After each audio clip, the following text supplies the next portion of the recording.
अच्छा ये बताइए एहसन कि खूबसूरत लड़कियों के तो बहुत प्रॉब्लम होते हैं, तो खूबसूरती होती, खूबसूरत मर्दों को कौन से प्रॉब्लम्स होते हैं? कैरेक्टर्स आई थिंक करने में, कैरेक्टर्स में थोड़ा ये प्रॉब्लम होता है कि हर कैरेक्टर सूट नहीं करता, unless he is a very good actor, वो अपने आप को इतना ढाल ले के वो खूबसूरत से बदसूरत लगने लग पड़े। या आई थिंक ये एक मेजर इशू होता है, क्योंकि हमारे यहाँ पे एक वो टाइप कास्टिंग और स्टीरियोटाइप भी हो जाता है कि भाई ये तो इसकी शक्ल जो है वो, इस लड़की की रोने वाली शक्ल है, इसको रोने वाले किरदार दे दो, ये जालिम लगता है लड़का शक्ल से, इसको जुल्म वाले किरदार दे दो, ये विलन लगता है, टेढ़ा मुंह बनाता है, इसको ये कर दो, ये हीरो लगता है, ये पप्पू है, इसको पप्पू रोल दे दो। तो बस ये वाला मुश्किल होता है I think. So you have to become bigger than your. लेकिन जब आप स्क्रीन पर आए ना, तो आपकी खूबसूरती के चर्चे हिंदुस्तान में भी बहुत हुए। मुझे याद है कि आप किसी एयरपोर्ट पे थे तो कोई हिंदुस्तानी एक्ट्रेस भी वहाँ से जा रही थी, तो उन्होंने आपको जो है वो बहुत अच्छा कुछ कहा, आपको याद है? और वो मुझे लगता है कि वो सबसे अच्छा कॉम्प्लीमेंट था आपके लिए। मीन भाई मुझे, मेरे साथ ये हुआ, मैं बड़ा शॉक में, मतलब बिकॉज हम लोगों ने larger than life Indian industry को हमेशा देखा है, तो Exactly. उनके एक्टर्स जब अप्रिशिएट करते हैं तो हमें ज़ाहिर अच्छा भी लगता है, हमें बहुत, तो वो एक शॉकिंग सी बात होती है। उसके बाद भी होता रहा, अभी रिसेंटली भी मतलब ये हालात ठीक होने से, ख़राब होने से पहले कुछ जब हालात ठीक थे तो मुलाकातें जब हुई हैं, आना जाना रहा, तब भी किसने बहुत से actors मसलन का नाम? बहुत सी हैं, दो तीन, और नाम दो नाम तीन हैं जिनसे मुलाकात हुई। तो ये है कि जब भी कोई एक्टर्स आपको कॉम्प्लीमेंट करते हैं तो आपको बड़ा अच्छा लगता है, कोई भी अच्छे एक्टर्स हों तो ऑब्वियसली यू लाइक इट। अच्छा, एक्टर के हवाले से अभी ये बात कर रहे थे कि ये जब ज़ात के इजहार के लिए आते हैं, अटेंशन सीकर होते हैं, आपने कहा ये सारा कुछ करते एट हैं टाइम्स दे, या मोस्टली, ऑब्वियसली जाने जाना जो है, पहचान बनना, स्क्रीन पर रहना, ये जो है वो इंसान की ख्वाहिश होती, पहचाना जाऊं। फेम जो है वो एक बहुत बड़ी, इसके लिए लोगों ने फौजी बन के जंगें लड़ी जब ये टीवी टेलीविज़न नहीं होता था। शायद सबकी नहीं भी होती, मैं ऐसे लोगों को भी जानता हूँ जो बड़े लो प्रोफाइल रहना चाहते हैं और अपनी ज़िंदगी में अपनी पर्सनल, जो आजकल बड़ा ट्रेंड हो गया ना, पर्सनल तस्वीरों को शेयर भी करते हैं लोग, वो भी नहीं, मैं ऐसे लोगों को भी जानता हूँ जो वो भी नहीं करना चाहते, ऐसे भी हैं। लेकिन मोस्टली आपका मतलब है कि ज़्यादातर हम ज़्यादातर की बात कर रहे हैं कि ये ख्वाहिश है, जैसे आपने तस्करा किया कि ऐसी ख्वाहिश होती है। लेकिन क्या वजह होती है टेंशन सीकर बनते बनते बनते बनते उनके एटीट्यूड के ऊपर जो है वो कमेंट होना शुरू हो जाते हैं कि वो बहुत ज़्यादा नखरीला हो गया है, या वो बहुत ज़्यादा एटीट्यूड में आ गया है, या वो बहुत ज़्यादा उसका दिमाग ख़राब हो गया है, और वो ये डिमांडिंग हो गया है बहुत ज़्यादा। तो ये स्पेशली हमारे सब कॉन्टिनेंट के अंदर एक्टर के हवाले से ये जो बात आती है, आप क्या समझते हैं इसका रीज़न क्या हो सकता है? पहले तो मैं एक इस एंगल से बात करना चाहूँगा अमीन भाई कि हमारा, क्योंकि कल्चर ऐसा रहा कि जो इंसान थोड़ा डोसाइल, या जो थोड़ा जी हजूरी वाला, या जो इंसान अपने हक को छोड़ देने वाला होता है, उसकी बड़ी तारीफ़ें करते हैं लोग। लोग समझते हैं कि ये बहुत अच्छा इंसान है। हालांकि जो अपना हक मांगेगा और जो अपना हक नहीं छोड़ेगा वो भी अच्छा इंसान होगा, क्योंकि उसकी भी उतनी इजाज़त है वो, बल्कि आई थिंक वो ज़्यादा बेहतर होगा क्योंकि वो अपना हक मांगे। तो हमारी बहुत सी फील्ड में बहुत से लोगों के बारे में बातें इसलिए भी ज़्यादा इस तरह की निकल आती हैं क्योंकि they are just asking their right, basic rights. यानी अगर आज मेरी शूट पे पंखा और एसी या कोई ऐसी चीज़ अवेलेबल नहीं है और मैंने मांग लिया, और थोड़ा ऊंची कह के मांग लिया, यार मैं 2 घंटे से बैठा हूँ आपने नहीं, तो बाद में उसके बारे में कहा जाएगा भाई वो तो बदतमीज़ी कर रहा था यहाँ पे आके, ये भी तो कुछ है ना। और एट टाइम्स एडवांटेज ले जाना, आप जानते हैं कि हमारे माशरे की आदत है, एडवांटेज ले जाते हैं, फॉर ग्रांटेड लेते हैं लोगों को। तो जब एक्टर या आर्टिस्ट या किसी को अपना एक सर्टन काइंड ऑफ राइट ना मिल रहा हो, छोटा सा भी, कि आपने अगर 2 बजे खाने का ब्रेक है और उसका खाना नहीं आया, एक मिसाल है जो आपकी एक जिम्मेदारी है, तो अगर उसने बोल दिया 4 दफ़ा कि वेयर इज़ माई फूड, तो लोग बाद में कहेंगे बड़ा बदतमीज़ है, तमीज़, ये भी तो नखरा किड्डा है। या एक्टर ने बोल दिया कि भाई इस गाड़ी का एसी नहीं चल रहा था, तुमने मुझे घर से उठवाया और यहाँ पे बुला लिया, और मेरा मेकअप हुआ था, और लड़की ने बोल दिया मेरे बाल ख़राब हो गए, आप, मैं शूटिंग नहीं कर पाऊँगी, आपने ऐसा क्यों किया। तो यहाँ पे लोग ये समझते हैं कि जो अपना हक मांगता है वो चर्ब ज़ुबान है, मिजाज का तेज है, तमीज नहीं है इसको, ये भी एक ये साइड ऑफ द स्टोरी है जो कि मैंने बहुत दफा देखी है। और जो आप कह रहे हैं कि एटीट्यूड, बिहेवियरल इश्यूज जो हो जाते हैं वो भी मैंने देखे हैं, जो कि मैं समझता हूँ कि बहुत मर्तबा नाहक भी होते हैं। और टाइम पे नहीं आना एक्टर्स का मोस्टली जो है, मुझे ये लगता है कि आपने किसी को आधा घंटा 1 घंटा इंतज़ार करा दिया या थोड़ा सा आगे पीछे हो गए, ओके फाइन, जो कि मेरी नज़र में तो वो भी एक तरह से it's not done, it should not be done, but चले हो गया इन केस। तो 6 घंटे इंतज़ार करा देना किसी को, और 4 घंटे डायरेक्टर और सब वेट कर रहे हैं, crew, I mean they not your servants ना, ये भी तो हमें सोचना है। और आपने किसी बेहुदा सी बात पे किसी को डांट दिया, जैसे मैंने देखा कि एट टाइम्स एक्स्ट्रा डिमांड कर देना, यानी बजट से बाहर चीज़ें मांगना। ये होता कैसे है एक इंसान में पैदा?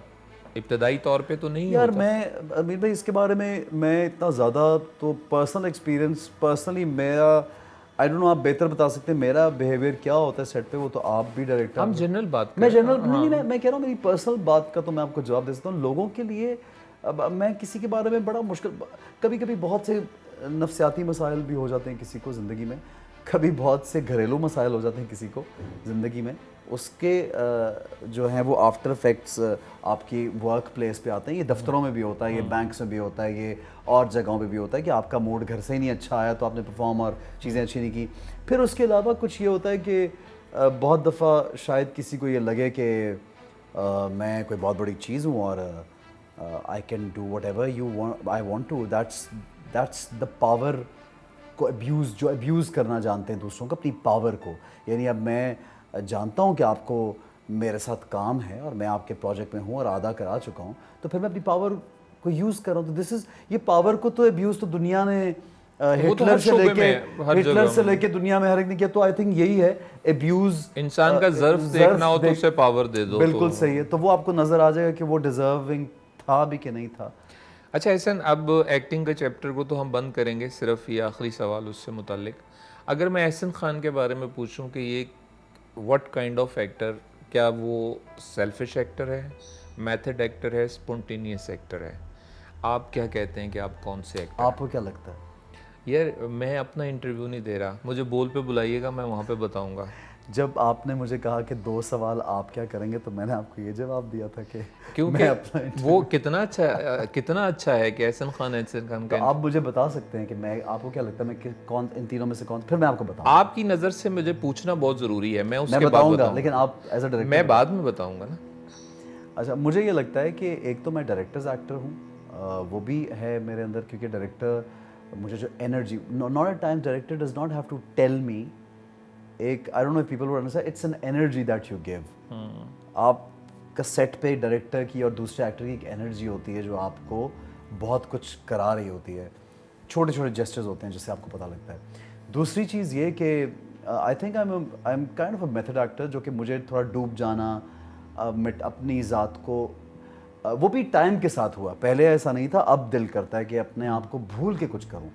यानी मैं जब एक सीन पढ़ता हूं और मैं सोचता हूं कि पहली दफ़ा सोचने से मुझे क्या एहसास हुआ और मुझे क्या करना चाहिए, तो फिर मैं उस पहले जो उसको देखा क्या करना चाहिए, उसको फिर काटा, फिर नया सोचा कुछ, फिर एट टाइम्स उसको भी काटा, फिर कुछ नया सोचा। तो ये मुझे करने का शौक़ है। लेकिन आपको बहुत रोल्स में इतनी ज़्यादा हमारे यहाँ वैरायटी नहीं मिलती जी, कि आप टेलीविज़न पे फिल्म से भी कोई इतनी वैरायटी, अब वेब सीरीज और चीज़ें आ रही हैं ना आहिस्ता आहिस्ता, यानी कि एक और वेन्यूज़ खुल रहे हैं हमारे लिए। लेकिन मुझे भी किसी चीज़ ने ऐसा कोई इम्प्रेस नहीं किया कि मैं बोल सकूँ कि वहाँ पे बड़ा किसी को मार्जिन मिल गया।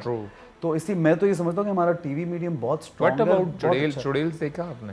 मैंने कुछ देखा नहीं, लेकिन मैं I have heard good things about it, I have heard very good things. मुझे लोगों ने, दोस्तों ने, सब लोगों ने, और because the director I think he is a wonderful director, no doubt. और मुझे ये लगता है कि वो इतना एक अच्छी एडिशन है हमारी इंडस्ट्री के लिए। So I just hope all the luck to them. इंशाल्लाह ताला वो बहुत आगे जाएंगे। केक जो है वो उनका एक क्लासिक प्रोजेक्ट था, और ये भी जो है उन्होंने बड़ी मेहनत से किया। अब आप एहसन खान मुझसे पूछें कि मेरी नज़र में जो है वो, हाँ, अब बताइए मैं किस टाइप का एक्टर अब वो सवाल करेंगे तो मैं बताऊंगा। ये बताइए कि मैं किस किस्म का एक्टर हूँ। मैं थोड़ा एहसन खान का पूछे ना, आप तो होस्ट है ना यार। एहसन खान किस किस्म के एक्टर हैं, यानी कि डायरेक्टर्स एक्टर हैं, मेथड एक्टर हैं, या क्या आपको एक और नाम था सेल्फिश एक्टर। हाँ, कि सेल्फिश एक्टर है? मुझे जो है एहसन खान हमेशा सेल्फिश एक्टर लगे, हमेशा? हमेशा। अच्छा, इसकी वजह बताइए। उसकी वजह यह है कि उसका जो पैशन है टू प्रूव हिमसेल्फ, अच्छा। वो उसको जो है वो अपने साथ उसकी ऑब्सेशन है। बिल्कुल सही है। मुझे लगता है कि वो अपने काम को नुमायां करने के लिए किसी दूसरे का काम ख़राब कर सकता है। मैं ये नहीं कह रहा कि किया है, यार, दूसरे काम ही खराब कर दूंगा। बिकॉज वो जानता है और मेहनत करता है। मेरे पॉइंट ऑफ व्यू से, मैं एज डायरेक्टर ये बात कह रहा हूँ, जितने प्रोजेक्ट हमने किए हैं, कि वो अपने काम से जो है उसे इतनी शदीद मोहब्बत होती है ना, जैसे अपने बच्चे से होती है, अपने काम से होती है, आप सही कह रहे हैं। अपने आप से होती है। आप सही कह रहे हैं। बस एक बात जो है, आपकी बात ऑब्जर्वेशन ऑलमोस्ट इज बिल्कुल सही, कि I am very passionate about my work. मुझे ये होता है कि मैं कोई भी प्रोजेक्ट है, मैं उसमें, अब जैसे मैंने शुरू में ऑनेस्टी की बात की थी, तो ऑनेस्टी यही है। ऑनेस्टी सिर्फ ये नहीं है कि सौदा कितने का आया सी, इतने का आया था और उतने ही पैसे बताना, ये सिर्फ ऑनेस्टी नहीं है। ऑनेस्टी आपकी सिंसेरिटी होती है हर काम के साथ, हर चीज़ के साथ, लोगों के साथ।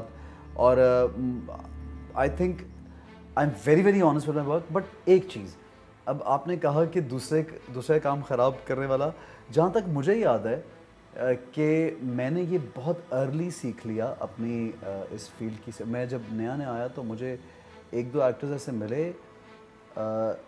जिन्होंने शुरू में लाइट वाइट मेरी काटी, और तब आपको पता नहीं होता क्या हो रहा है, और इन चीज़ों से फ़र्क भी कोई नहीं पड़ता। आई हैव नोटिस्ड कि कोई काट के लेगा तो वो जब अल्लाह ने नहीं उनकी एक चीज़ को कामयाबी उनके नसीब में लिखी हुई, तो वो लाइट बना लें या 100 दफ़ा कर लें तो नहीं मिलेगी कामयाबी।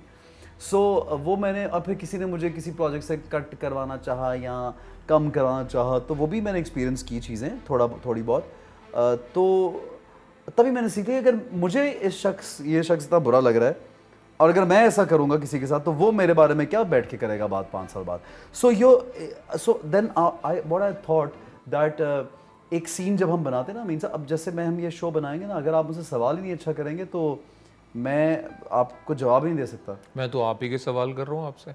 नहीं, मैं एक बात कर रहा हूँ ना, तो मैं जब अभी आप अच्छा कर रहे हैं तो मैं बोलता चला जा रहा हूँ ना, इसलिए ये आप समझें। तो जब मेरा को स्टार कोई एक्टर अच्छा नहीं होगा ना साथ, और तब तक हम लोग कुछ नहीं कर सकते, ना सीन में, ना पूरे प्रोजेक्ट में, ना फिल्म में, ना ड्रामे में, ना परफॉर्मेंस में, ना डांस में। We can not do anything, so we have to sync and on the highest note together. Ehsan Khan को आज के दौर में किस एक्टर से डर लगता है कि यार ये जो है ना, ये एहसन खान की जगह को जो है वो, अमीन साहब, मुझे तो देखें, एक तो मुझे मैं आपको सच ऑन, ये भी एक बड़ा एक शायद टिपिकल जवाब को लगे, लेकिन लिटरली बिल्कुल किसी से डर नहीं लगता। लेकिन मुझे ये ज़रूर पता है कि बहुत अच्छे एक्टर्स हैं इस फील्ड में इस वक्त, लड़के एक नाम बहुत और वो सारे। बताएं। देखिए, आपको इनसिक्योरिटीज नए में होती से है। मुझे हुमायूं, अभी जो मैंने रिसेंट ड्रामा देखा, मुझे पहले भी बहुत पसंद थे एज अ पर्सनालिटी, मुझे एज एन एक्टर भी आई रियली लाइक हिम। नए लोगों में से आप नाम लेते हैं, I think Ahad has a lot of potential.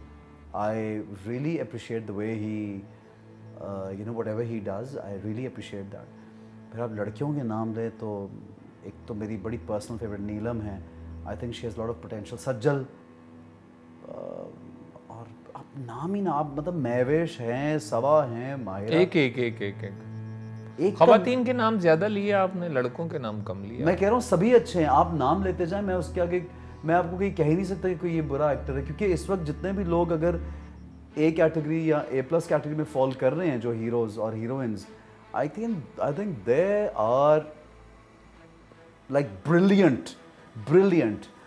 सो ये ऐसा अच्छा, इनसिक्योरिटी बहुत जो आपने सवाल किया, बहुत बड़ा आपका अच्छा लॉलीपॉप जवाब लगा मुझे। बिल्कुल। आप जैसे हैं वैसा जवाब नहीं है। अमीन साहब, आपका सवाल बहुत अच्छा है, लेकिन मैं मैं जवाब नहीं अच्छा देना चाहते आप। नहीं नहीं, मैं आपको ऑनेस्ट जवाब दे रहा हूँ। मैं बार बार ये बात कर रहा हूँ। मैं आज से शायद आप 5-7 साल पहले ये सवाल करते हैं तो मैं आपको शायद इसका मुख्तलिफ जवाब देता, लेकिन मैंने ये बात दिल जहन दिमाग में बिठा ली हुई, आप यकीन करें। एक तो ये कि हर चीज़ का एक वक्त मुकर्रर है, ये तो तजर्बा है ना, ज़िंदगी में आजमा लिया। दूसरा, ये जो चीज़ आपकी नहीं है वो आपको नहीं मिलेगी, जो चीज़ आपकी है वो कोई और ले नहीं सकता। और फिर अगर आपने इस चीज़ पे तवक्ल कर लिया तो फिर आप के पास अगर कुछ कम ज़्यादा क्या, वो आपके बस में है ही नहीं या किसी और के बस में नहीं है। वो there are other powers who are dividing all this ना। आप कौन है? आपका काम है बस मेहनत करना, अपने काम को चमकाने की कोशिश करते रहें। उसमें अगर जितना मर्जी चमका लें, उसमें अगर बरकत नहीं आई तो उस काम का कोई फ़ायदा नहीं है। जो मर्जी आप कर लें, तो फिर बरकत जब आनी ही किसी और ज़ात से, तो फिर हम उस ज़ात को ही, ज़ाहिर है उसी से पर तवक्ल करेंगे ना, उसी से मांगेंगे। तो फिर कोई अच्छा है, कोई बुरा है, कोई कम है, कोई ज़्यादा, उससे क्या फ़र्क पड़ता है? अच्छा, बंदे एक डोर का कैरेक्टर जो है वो इन दिनों बहुत मकबूल हो रहा है और सीरियल भी बहुत अच्छा जा रहा है माशाल्लाह, और डायरेक्शन भी उसकी अली फैज़ान ने बहुत अच्छी दी है। क्या वजह थी इस रोल को एक्सेप्ट करने की? क्या चीज़ आप, क्या प्लसेस देखते थे कि जब आपने ये करना शुरू किया कि यार ये स्क्रिप्ट आया है, ये मैं करूं? अमीन भाई, आपको जैसे मैंने कहा स्टीरियोटाइप हो जाता है ना, खास मैंने उडारी किया, फिर मैंने अलिफ किया, फिर मैं थिएटर करने चला गया, एक फ़िल्म की, फिर आपकी फ़िल्म साइन की। तो टेलीविज़न पे मेरी अपीयरेंस जो थी ना वो एक तो कम हो गई काफ़ी। इस वक्त कुछ कमर्शियल्स की पॉइंट ऑफ व्यू से थी। I have done more commercials then, in 2 सालों मैंने ज़्यादा किए हैं, पहले शायद कम किए। लेकिन मुझे वो जो एक एहसास हुआ कि जो स्क्रिप्ट मेरे पास आ रहे थे वो सब थोड़े डिफरेंट कैरेक्टर्स के स्क्रिप्ट आते। जैसे मैंने आपको अभी नाम लेके बताया, कुछ और भी मेरे पास मैंने और भी कैरेक्टर्स ऐसे किए हैं मुख्तलिफ तरह के। तो मुझे वहाँ पे ये लगा कि यार जो लव स्टोरी वाला एक लड़का है जो मुझे बहुत पसंद है उस तरह के कैरेक्टर्स करना, वो तो मैंने किया नहीं पिछले 2-3 सालों से। और फिर मैंने सोचा कि मैंने why am I missing that out, I want to do that because it's been 2-3 years I haven't done that. तो क्योंकि आप कभी कभी अपने आप को एज एन एक्टर प्रूव करने के लिए आप एक्सपेरिमेंट्स करते हैं, लेकिन ऐसा भी ना हो कि वो इतने ज़्यादा हो जाएं कि आपकी जो एक और मार्केट या आपकी एक और फैन बेस या लोग उस चीज़ में आपको पसंद करते हैं, वो कहीं आप उसको खो जाएं या भूल जाएं उसको। अभी मैं उसको भूलने के लिए तैयार नहीं हूँ उस चीज़ को। आप समझ रहे हैं मेरी बात? आई कैन नहीं। Still manage. अच्छा, मैं आपको समझाता हूँ, वो ये है। नहीं, मुझे ना समझाएं, ऑडियंस समझ गई होगी ना, मैं ज़्यादा गूफ हो सकता हूँ, लोग बहुत इंटेलिजेंट हैं। आपने जो नहीं बोला वो इतना क्योंकि मुझे फिर आप 1 घंटा मेरे अगले सवाल रह जाएंगे जो मैंने आपसे पूछना है कि तीसरा सवाल कौन सा है आपका। अच्छा सुन ले, ये बात पूरी कर लो। तो आप एडिट कर लेना यार अगर लंबा हो गया शो तो। नहीं नहीं नहीं नहीं, शो तो जितना मर्जी लंबा हो जाए, ठीक है, वो मैं काटूंगा क्यों? अच्छा, तो वो ये है कि उसमें जब लव स्टोरी का एक यंगर बॉय, देखिए मुझे यंगर बॉय का कैरेक्टर करना पड़ा। अब लोगों को ये समझिए कि वो मैं नहीं हूँ अब। उम्र की उम्र अगर 29 साल उस पर दिखाई है या 28 साल दिखाई है, या मैं अब वैसा नहीं रहा। I am a mature person then that, I am older than what that character is, so I have to play a character of a younger boy, which I wanted to after so many days. I wanted to fall in love, I wanted to मुझे love story में थोड़ी अहमकाना expressions देने थे, थोड़ा जैसे एक younger age में आप इमेच्योर होते हैं, आप फैसला नहीं कर पाते, मुझे वो वाली चीज़ करनी थी। वो ज़्यादा मुश्किल थी क्योंकि आप जब आप थोड़े मैच्योर कैरेक्टर्स भी करने लग पड़ते हैं, मैच्योर हो जाते हैं, तो उसमें फिर उस तरह का चीज़ थोड़ा मुश्किल पीछे होता है। जाना, क्योंकि थोड़ा वो पीछे जाना। हाँ, आप मैं कर चुका, जर्नी गुजार वो हो चुका। चुके हैं। तो मुझे वो पीछे जाना अच्छा लगा। और फिर फायजा इफ्तिखार क्योंकि एक बड़ी अच्छी राइटर हैं, तो बहुत अच्छी, बहुत खूबसूरत 3 सीरियल मैंने उनके किए हैं। फायजा बहुत अच्छी तो उनकी जो बुनत होती है, जब वो मैंने बुनत पढ़ी स्क्रिप्ट की तो मुझे बड़ा पसंद आया। Amazing. So I had to say yes. फिर सेवन स्काई, क्योंकि मुझे ये लगता है कि सेवन स्काई हमारे चंद ही एक प्रोडक्शन हाउसेस हैं तब जो प्रोमिनेंट हैं और बड़े अच्छे। हम सेवन स्काई में अब्दुल्ला कादवानी और असद कुरैशी जो काम कर रहे हैं, मुझे लगता है कि इस वक्त वो, उनको मालूम है कि मार्केट में क्या पसंद आ रहा है इस वक्त और वो बड़ा अच्छा काम कर रहे हैं। इसमें कोई शक नहीं है, अब्दुल्ला कादवानी का पैशन और ऑनेस्टी, असद कुरैशी की जो है ना। और अमीन भाई, मैंने उनके प्रोजेक्ट में कॉम्प्रोमाइज़ नहीं देखा यार। मतलब मैं इतना हैरान हुआ कि मेरे डायरेक्टर को 2-4 सीन्स पसंद नहीं आए और एक लोकेशन पसंद नहीं आई। वहाँ पे सीन करने के बाद उन्होंने कहा कोई बात नहीं, आप चेंज कर दें और हम दोबारा कर लेंगे। आप एक्टर से बात कर लें, they can spare extra time for दो सीन्स, आप जगह चेंज करें। ये 2 दिन बाद नहीं, कोई भी प्रोडक्शन हाउस आप भी जानते हैं कि they want to save time and money, so they will not गाना स्पेशली पिक्चराइज कर लेना उसका। अलग से हमें लाहौर से बुलवाया गया, मुझे और रुशना को। हम लाहौर में थे, हम लोग, ये ब्रेक था हमारा कोरोना की वजह से, काम बिल्कुल नहीं हो रहा था उन दिनों में, लेकिन हमें बुलवाया गया और SOP के साथ काम किया गया और वो उसकी पूरी नई लोकेशन, नया पूरा सेटअप, डिफरेंट कैमरा, फिल्म का पूरा। तो that is what you get good energy कि यार आपके ऊपर इतनी मेहनत हो रही है, कोई प्रोड्यूसर आपके ऊपर इतनी मेहनत कर रहे हैं, तो फिर आप भी in return you give your 100%। अच्छा, एक जो है वो बंदे एक डोर के हवाले से सोशल मीडिया में एक बैड टेस्ट आया कि वो एक नाम था मोनस और मोनस कहना शुरू कर दिया। तो वो क्या हुआ था, क्या ये सच है बात? चूँकि मैंने प्ले में जो है वो ऐसा कुछ नोटिस नहीं किया। वो ये हुआ, आई थिंक कुछ मिस प्रिंट भी था शुरू में, टाइपो मिस्टेक हो जाती, नाम जी हाँ, हमेशा गलत लिख देते लिखा हुआ था। तो हम लोगों ने गलत शुरू में कुछ 1-2 दफ़ा किसी ने बोल दिया, सीन्स हो गए कुछ 4-5 कैरेक्टर्स के, तो फिर उसको थोड़ा सा कैरी ऑन उसी कंफ्यूजन में करना पड़ा कि ये नाम यार शुरू में बोल दिया है, अब 4 एपिसोड बाद नाम दूसरा लेने लग पड़े, तो इसलिए वो शायद गलत नाम। हाँ, वो पता क्या होता है कि वो प्रोजेक्ट इतना अच्छा है सारा, तो हम कमियां ढूंढने वाले लोग हैं ना, कि कहीं से वो निकाल के उसको हम नीचे दिखाएं। हमारा तो ये वैसे ही एक ट्रेंड बन गया है कि हर एक की आप कमी ही पहले उजागर कर दें जी। आप जानते हैं अमीन भाई, मौला अली का एक कॉल है कि जो मक्खी है ना, मक्खी वो पूरा जिस्म छोड़ के ज़ख्म पे जाके यूजुअली बैठती है, गंदे ज़ख्म पे बैठती है जाके। तो वो कहते हैं ऐसे ना हो जाओ कि सिर्फ जो एक बुरी चीज़ है, छोटी सी माइनर, उसी को उजागर करते रहो। Look at the bigger picture and the better and the good in people, society, environment, your stuff. तो अपनी अच्छी चीज़ों को उजागर करना भी उतना ही ज़रूरी है बनिस्बत के बुरी चीज़ को ज़्यादा प्रोमिनेंट या उसके बारे में बार बार बात करना। क्या ख्याल है? आपने बिल्कुल 100% ठीक बात की। उसकी वजह क्या है कि इसके हवाले से बहुत सारे कहते हैं ऐबों पे पर्दा डालना चाहिए, आपको चीज़ नहीं कहनी चाहिए। लेकिन यह है कि अगर कोई क्रिटिसिज्म आता है तो उस क्रिटिसिज्म को पॉजिटिव तो मैं बिल्कुल आपकी बात से क्रिटिसिज्म इतना तो मैं एक जनरल जी बात मैंने एक जनरलाइज जी मेरे अंदर एक सोशल एक्टिविस्ट भी तो कहीं बैठा हुआ ना, मैं अचानक से वो बात सोशल एक्टिविस्ट जो है उडारी से पहले जागा या उसके बाद जागा? आई थिंक उससे पहले सोशल एक्टिविस्ट जो जागा, अमीन भाई हम लोग काम तो सभी करते हैं अपने अपने प्रेमिसेस में रह के। अगर हम अफोर्ड कर सकें 2 रुपये तो हमारी कोशिश होगी किसी को 2 रुपये की मदद कर दें। हम एक खाना अफोर्ड कर सकें, कुछ भी अगर कर सकते हैं। हर एक, मैंने देखा कि पाकिस्तान में तो यहाँ पे तो एक ट्रेंड है कि ये बड़ा एक अच्छा ट्रेंड है कि दूसरों को दें, सदका देना जो है, ठीक है, ये एक ज़बरदस्त।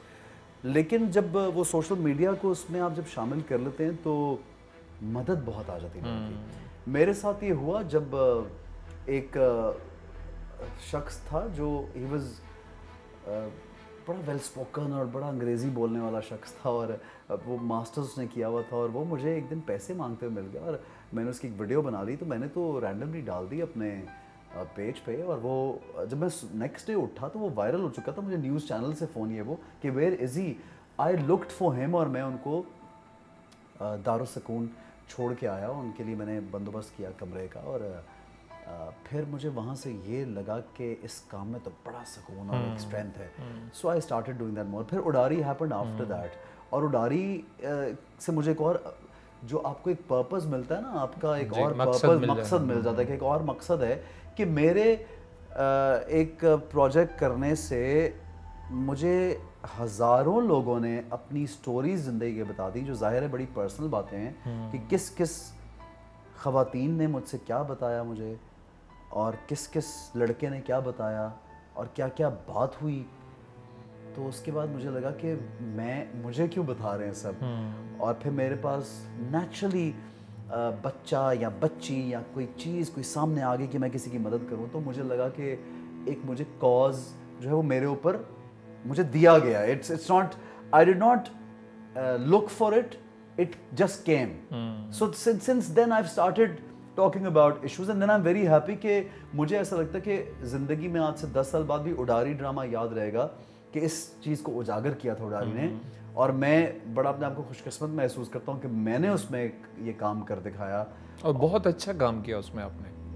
अल्लाह का शुक्र है, हो गया अच्छा, और वो मुझे याद रहेगा हमेशा, लोगों को भी इंशाल्लाह। बट असल बात है कि हम कॉज जो है उसको डिस्कस करते रहें और अच्छे काम करने की कोशिश करें ना। ऐसे ये एक चेंज आता है पर्सनैलिटी के अंदर कि जब आपका फेथ भी मजबूत होता है। जी हाँ, जी हाँ। तो फेथ को आइडेंटिफाई करना जो है वो एक मुसलसल हमारी शोबे के अंदर जो है लोगों को कहा जाता है कि ये फेथ की तरफ कम जाते हैं, एक परसेप्शन की बात कर रहा हूँ। और हमारे शोबे में बहुत सारे लोग एथियस्ट भी मौजूद हैं जो मानते नहीं इस सारी चीज़ को, लेकिन जो आपने बाद में शोज़ किए, आपने बहुत पढ़ा इस सारी, ये फेथ के साथ आपकी मुलाकात कैसे हुई?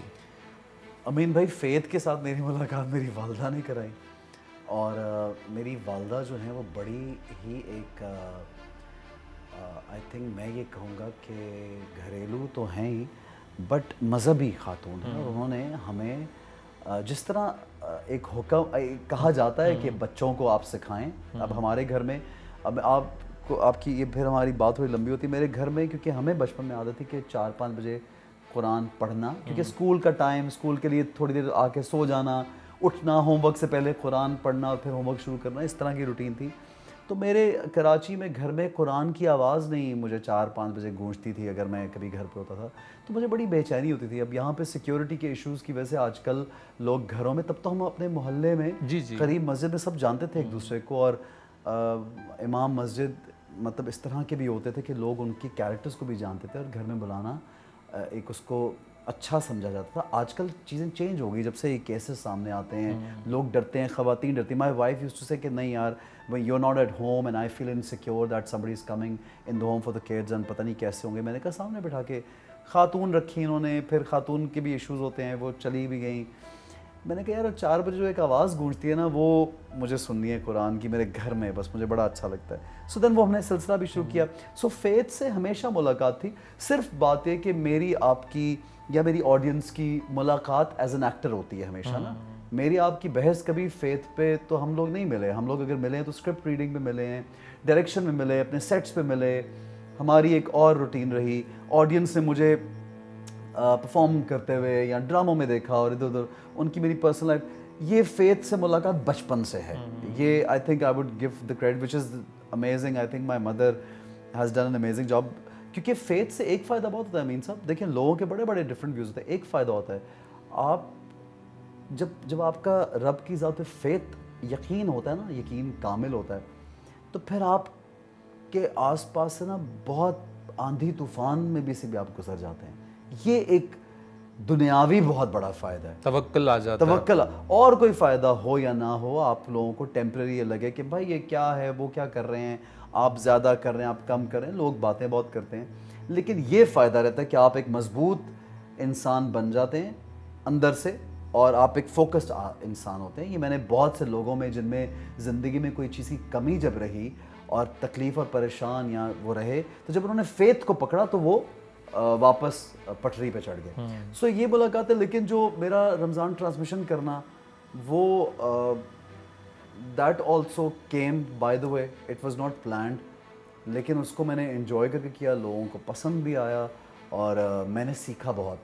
क्योंकि जब इतने सेट पे आपके साथ इतने उलेमा होते हैं, आप इतने लोगों के बीच में होते हैं, तो you obviously tend to learn. फिर आपने स्टडी, अपने होस्टिंग जब आप कर रहे होते हैं, जैसे आपको पता है, तो स्पेशली इस्लामिक प्रोग्राम जब आप करते हैं तो हमें तो स्क्रिप्ट मिलता है, क्योंकि मैं स्कॉलर तो हूँ नहीं कि मैं कोई बात कर रहा हूँ उसके ऊपर, लेकिन सवाल करने के लिए भी आपको एक बैकग्राउंड चाहिए। तो आई स्टडी बुक्स, और मेरी कलेक्शन है अपनी अहादीस की किताबों की और दूसरी किताबों की, और बहुत से ऐसे लोग हैं जिनको मैं पढ़ता हूँ और बड़ा मुझे मज़ा आता है। सरफराज साहब एक हैं लाहौर के, जी, सैयद सरफराज शाह साहब, उनकी मैंने किताबें, उनसे मेरी नशिस्त भी रही बहुत ज़्यादा।